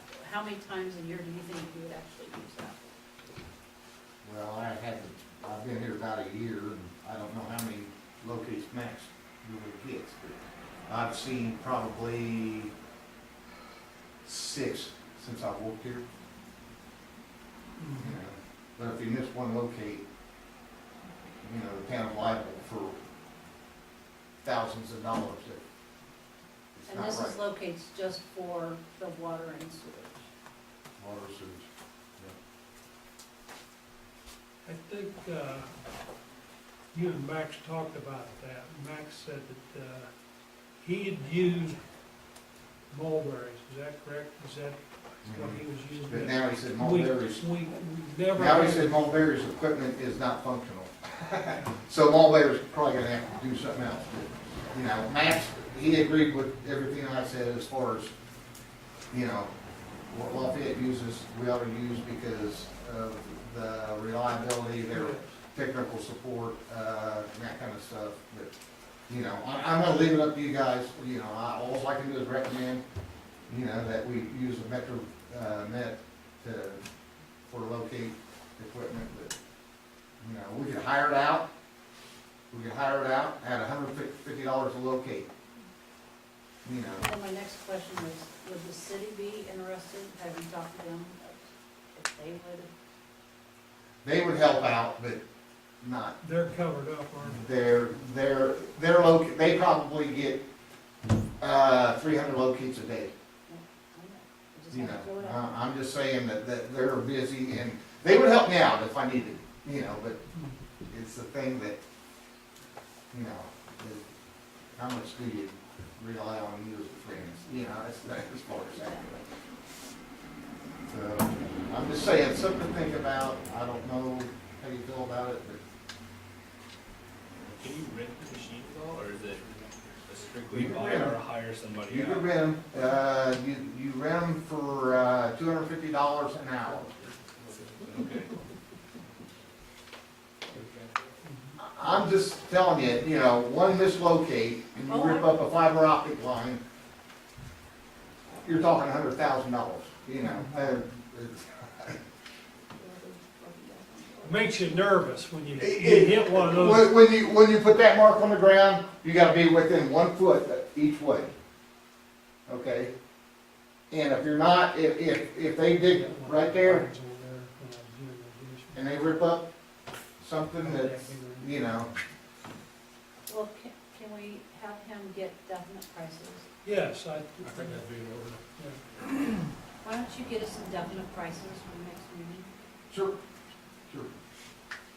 and then we can, I looked it up today, and, it was $4,995, but, but for a measurement, but anyways, I'll print them out, yeah, that's what we need. and, okay. Since they have a Poor Town special. Okay, that's all I got. I had some cheaper locators here for $1,300, $1,800, but they're locators that only locate 3 to 5 foot Yeah, down, and they're not as accurate, and, I'm just saying that there's cheaper ones out there, but cheaper is not always better. Driveway approaches that Randy Scott's working on. Pardon? Driveway approaches that Randy Scott's working on. Yeah, he's got, 3 to do in my court. I think he's got 8 to do total, 8 or 9, actually. and they look pretty good from what I see. Yeah, he's been doing good. He's been doing good work. And the residents should be happy with that, Oh, I'm happy with that. yeah. Yeah, everybody. Actually, my neighbors call, why are they skipping mine? They're not skipping it, they just gotta come back. Well, that's good, So anyway, and we all appreciate that. yeah, okay. Thank you. Report of council members, Ashley? On driveway approaches, we also need to do Kobachi. Yeah. Court. That was not included in the request to do the 21 original motion, or that, it was presented to the board. Well, I think we shouldn't just stop now, we ought to get them all, because they're all the same. And I know, over there, they jump a curb, I think it's what, good 6, 7 inches Yeah, it's, up and over, and some of them even put tar down and hinder stuff, so, I apologize, when I originally, counted driveways and everything, I quite honestly forgot about Kobachi. yeah, okay. And we can get those next spring. I think there's only like 5 or 6 of them though, so. There's think he- 8 over there, actually. Are there? Yeah. You think he, what's it look like, you think he can get to them? He's, we're at the end of the season, it's kind of a hit or miss. When we, gave him that work, we gave him 12 months to Yeah. complete everything. So if he didn't get him this winter, Okay. I would think we could get him in the springtime. I was just wondering where you were going with that, so, we're good with it. I don't know if we need a motion to add those to that.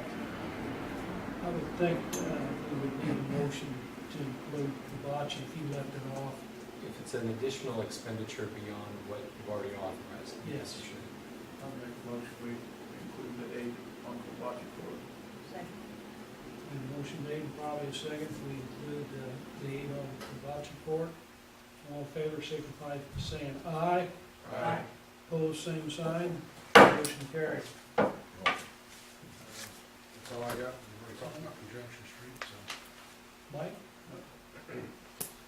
Just getting close to the holidays, I wanna see if we have any kind of plan on, like, holiday decorations for around the town. Other than flags on the pole. Well, I know we had those really big wreaths out there at the, by the police station in the barn, like a, you could mount on to telephone poles or do something, but there's a lot of stuff out there, In front of the building. just something, make it like a little bit. Tyrone and I were talking about, when I bought those a couple years ago, the plan was to start putting them, the Christmas banner on the front side and a wreath on the back side. And we got the brackets and everything, we just need to light bulb them on there. And we were talking about doing a half a dozen poles right into the, always be the stuff right through the middle of town here, with the gazebo and Christmas lights up here, and see how they look. Just not go from one end to the other with those wreaths, although there's probably, how many wreaths are there, Lanny? You moved them there's all at from least one 20 of building them. to another one, didn't you? There's at least 20 of them. Yeah. But take a half a dozen or so and put them right up through here. You know, are those town, you said when I bought them, I Are bought they them with the towns or town's they're- money, the town's, Are the they- town's wreaths, yes, okay, yes. you know, You know, when I was doing when I still am doing all the wreaths and Christmas banners and all that stuff, so. Yeah, we've got a lot of them there, and we just, the last couple of years, never got time to really try to put them up. It'd be nice, Tyrone had seen them, it'd be nice to put them up there, and see what they look like. If you got an idea, Tyrone, run with it.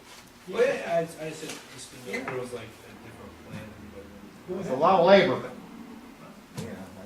Go ahead, Those things I'm aren't close light. enough that I can. you know, They're Don't not run- light. Don't run too crazy until you you know, call me he's a lot first. younger than I am. Okay. Okay, Yeah, anything else? well, that's it for me. Ed? Haven't got anything? Can I add something? Yeah, I found the Indiana Association of Cities and Towns workshops. There are regional trainings that would probably be most appropriate for new council members or council members who feel like they could use the training. They're on December 1st through 7th. The one on the 1st is in Jeffersonville, which I think is pretty far south. Evansville is on the 2nd, that's pretty far away too. Merrillville is probably one of the closest, that's on December 3rd. Carmel is on the 5th, and then Fort Wayne is on the 7th. And those would be, like I said, best suited for council members. The registration fee, if you're in before November 25th, is $99 for any of those. The clerk treasurer school is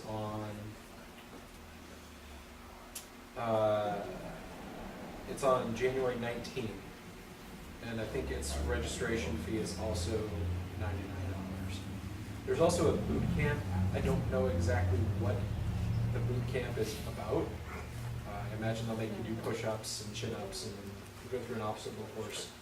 But that is $200 to register for, and that's a 2-day thing. I'm not sure that that's going to be. There may be some more superfluous stuff in there that may not be as useful. I think the one in Carmel was the 5th. December. We have a meeting before that. You probably ought to be in it before, if you plan on going, probably ought to get your paperwork in.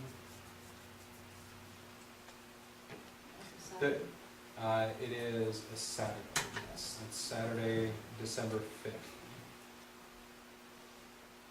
You know, just making a suggestion.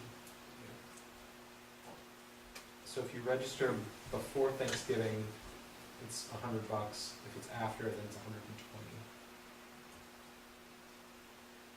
Can we make a blanket motion that anyone who wants to go, we can approve? I think that would be the best thing to do. And I'll suggest that you make it for office holders or current office holders or office holders elect, so that Lena can register for it before and Ron can register for the council one, before they actually assume those positions. Okay, there's been a motion made I and second. seconded, that whoever would like to go to, at his suggestion, The training session? the training station, the boot thing, or whatever it is, there's funds available for that. Is that a good, is that correct in the way to That's- word that? Not to exceed $800 total. Total? Not to That gets all exceed- 5 of you and Lena. Yeah, not to exceed $800 total. All in favor, signify by saying aye. Opposed, same sign. Motion carried. Okay? And anything associated with that is state board approved, is state board of accounts approved, any of your travel, any of that. They will approve it, so you know. Okay. Lunch too? I think they probably provide your lunch, you might want to check, but if not, yes, they will do, I think the premium. Yes, security work. Yes, yeah, one of those big pastrons. If nothing else come before the board, I guess. Can I ask a question? Yes, step up to the podium, would you please? Yes. Give us your name and address. My name is David James. I'm on the property down by the cemetery. Okay. 9.5 years ago, we tried to get the land de-annexed. Mhm. We have been talking to Mr. Brooks and Mr. Rumelberg, and I was told tonight that that was going to be brought up so the paperwork can be started. I took off work and everything so I could come here and hear all this stuff, and there's nothing on the agenda about No, it, nothing I about didn't old see business. anything. I wasn't aware of it. Can I ask what's going on with that? My understanding is that there was a paperwork issue that came up with that, where when the de-annexation actually occurred the first time, when it occurred, I understand that it did occur. Correct. But there was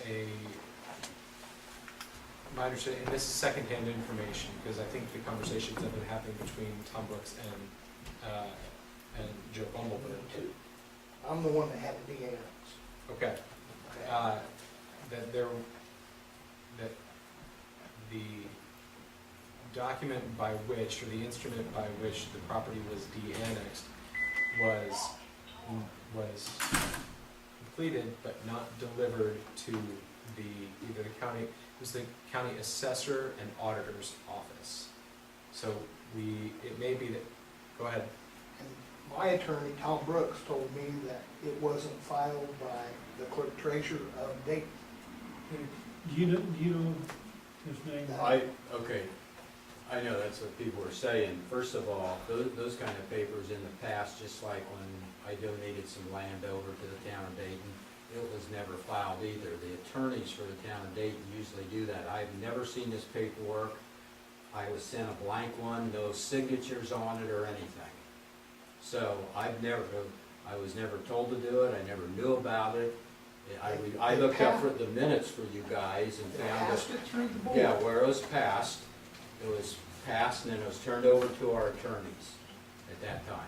So, okay, maybe I should clarify this then.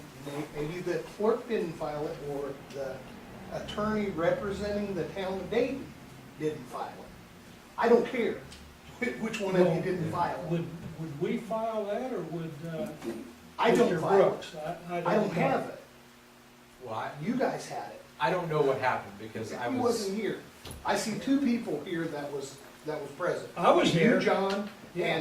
and Ron. And I tried to help you out on that, didn't I? Yes, you worked with it but it took me 18 months. Yes, and we I worked ended up hard for finally that have to 18 get an months to get attorney, that done. which I shouldn't have had to done No. to get this through the town board of Dayton. I ended up having to I had to abate an alley, Yes. okay? And that went through. I don't know if it got abated or not, because do I file it? Do you file it? Does the attorney file it? Apparently, the attorney for the town was supposed to do this. If he didn't do it, it's not the fault of us. We had it done I paid for it to be done. The same way that I paid to have the flood took out of the floodplain. It cost me to have it took out of the floodplain, but I'll bet you it's on your map still. The In the motions, flood. you're right, the motions are in there, they're on the, we looked it up for them, and we can get you copies. And voted of it. on The it and motions approved in unanimously. In June, there was a motion made to vacate that one land, then you came back in November, and you voted to make a motion to petition for the de-annexation, and that's where those blank papers were and everything. So what happened after that motion was made And approved. and approved for the process of Well- de-annexation, that's then up to, I guess, the legal people, your lawyer and our lawyer needs to take it from there or Well- something.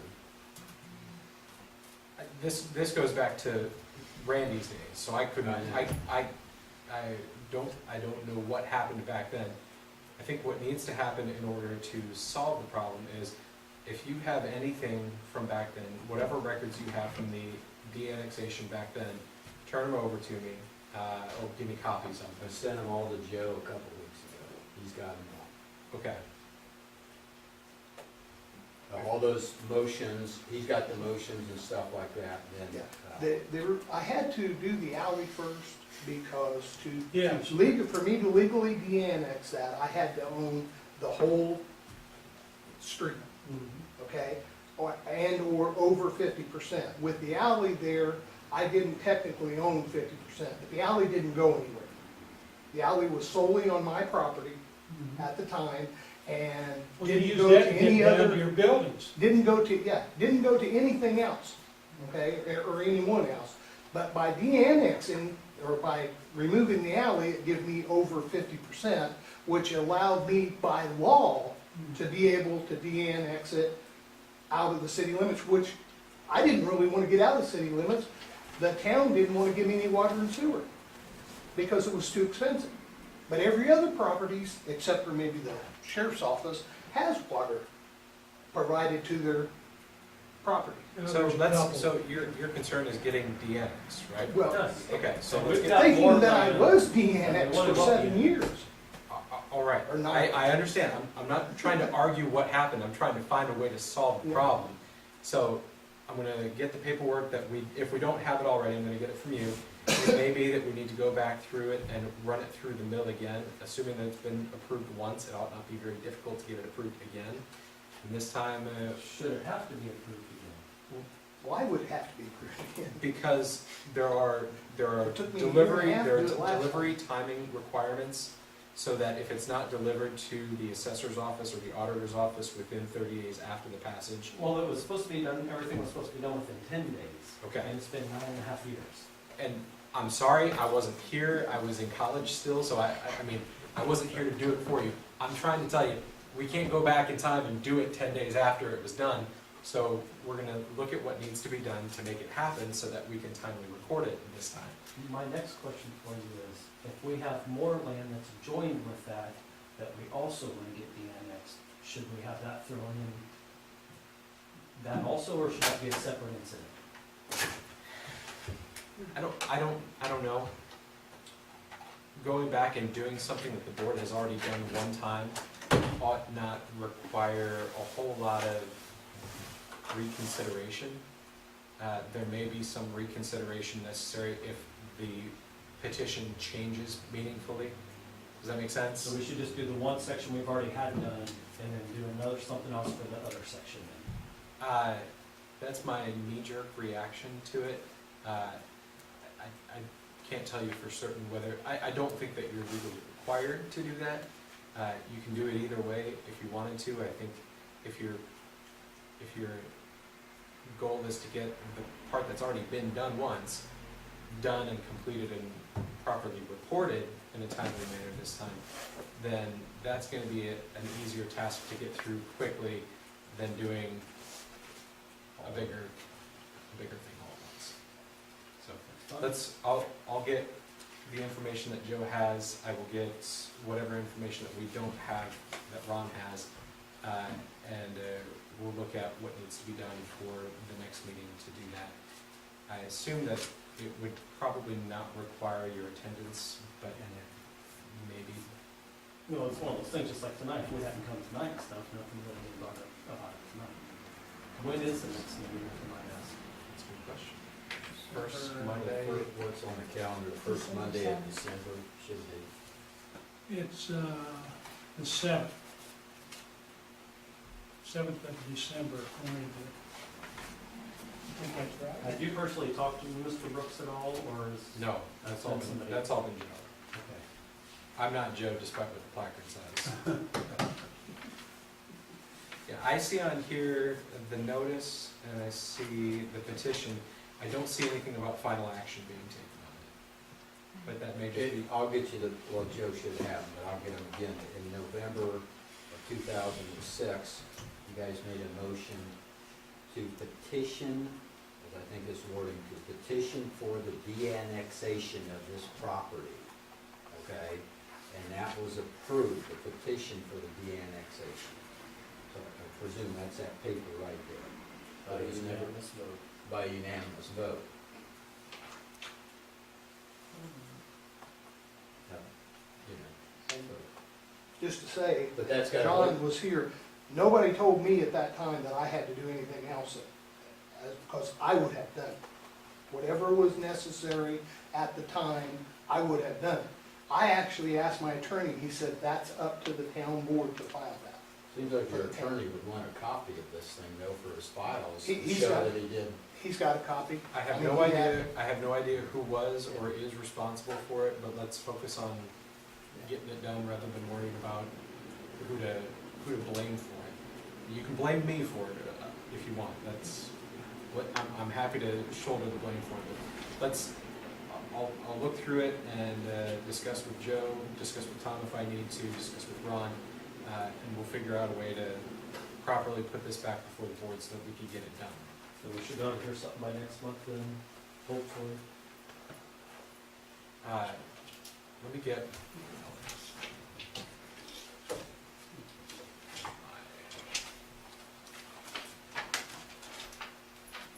I didn't write down your name before we did. David, James, You want your phone number in the minutes? I don't know here, Okay. 490-1866. Ron will take it. He's a good sport. I have your number in case I need to give you a buzz about the situation so that we can update and see where we are. But this will be top of my list of things to do tomorrow. I do appreciate Okay. it. Thank you. Thank you for bringing that to our attention. I just thought it was taken care of, you know. So did we. But we found out differently. Maybe there just needs to be some cajoling done down at the. Okay, is there anything else?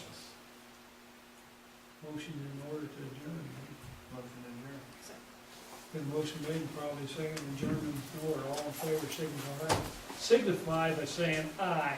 Aye. Pose same sign.